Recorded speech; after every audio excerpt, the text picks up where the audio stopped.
जय सिया राम भक्तों, आइए जानते हैं मकर संक्रांति के दिन क्या किया जाता है। सनातन संस्कृति का एक अत्यंत पावन और शुभ पर्व है जो प्रकृति, सूर्य उपासना और मानव जीवन के बीच संतुलन को प्रदर्शित करता है। यह त्यौहार भारत के विभिन्न प्रदेशों में भिन्न भिन्न नामों से मनाया जाता है। उत्तर भारत में इसे मकर संक्रांति, गुजरात और महाराष्ट्र में उत्तरायण, तमिलनाडु में पोंगल तथा असम में माघ बाहू के नाम से जाना जाता है।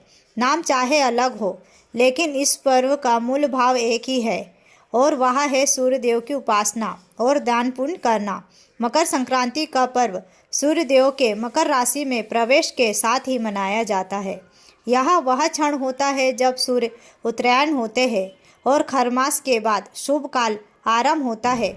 धार्मिक दृष्टि से यह समय आत्मशुद्धि और पुण्य अर्जन के लिए अत्यंत श्रेष्ठ माना गया है। संक्रांति किस तिथि को मनाना है और शुभ मुहूर्त भी जान लेते हैं। मकर संक्रांति 14 जनवरी को मनाया जाएगा। इस दिन का पुण्य काल दोपहर 3:13 बजे से आरंभ होगा।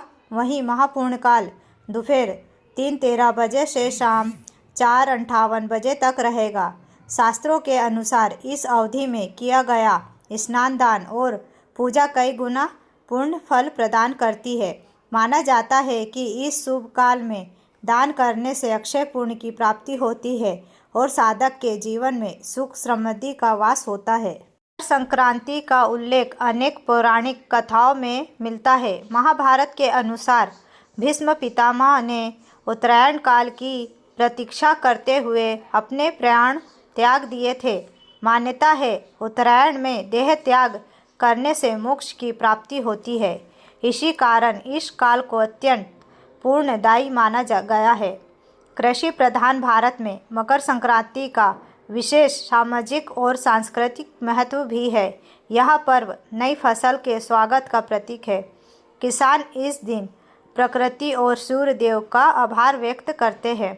सूर्य देव को जीवन, ऊर्जा, सत्य और तप का प्रतीक माना गया है, इसलिए इस दिन इसकी विशेष आराधना की जाती है। मकर संक्रांति की पूजा विधि भी जान लेते हैं। मकर संक्रांति के दिन प्रातःकाल शुभ मुहूर्त में उठकर किसी पवित्र नदी या सरोवर में स्नान करें। यदि यह संभव ना हो तो घर में ही स्नान करें। स्नान करते समय आप गंगा जल मिला लें और इस मंत्र का जाप करें।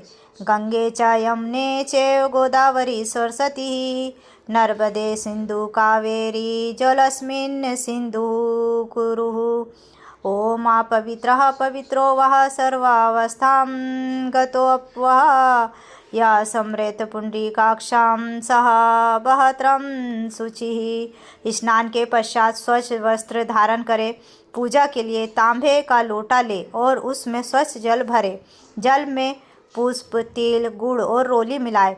पूर्व दिशा की ओर मुख करके सूर्य देव को अर्घ्य अर्पित करें। अर्घ्य देते समय श्रद्धापूर्वक ओम सूर्याय नमः मंत्र का जाप करें। इसके पश्चात सूर्य देव को तिल के लड्डू, खिचड़ी और व्यंजन अर्पित करें। सूर्य चालीसा या आदित्य हृदय स्रोत का पाठ करें। अंत में भगवान सूर्य को प्रणाम कर परिवार की सुख समृद्धि, अच्छे स्वास्थ्य और मंगल कहा जाता है कि मकर संक्रांति के दिन दान पुण्य किए बिना उनका पूजा पाठ अधूरा माना जाता है। कहा गया है शास्त्रों में कि दान अक्षय फल देने वाला होता है, जिसका पुण्य कभी समाप्त नहीं होता। इस दिन दीन दुखी, असहाय और जरूरतमंदों को सेवा करने से भगवान सूर्य अत्यंत प्रसन्न होते हैं। अन्न और भोजन का दान करना चाहिए, वस्त्र का दान करना चाहिए तथा कंबल देना चाहिए, स्वेटर देना चाहिए, थोड़े से दान दक्षिणा देना चाहिए, गरीबों को भोजन कराना चाहिए। आप कहीं भंडारा भी करा सकते हैं। धन्यवाद। हर हर महादेव। जय सिया राम। जय सिया राम।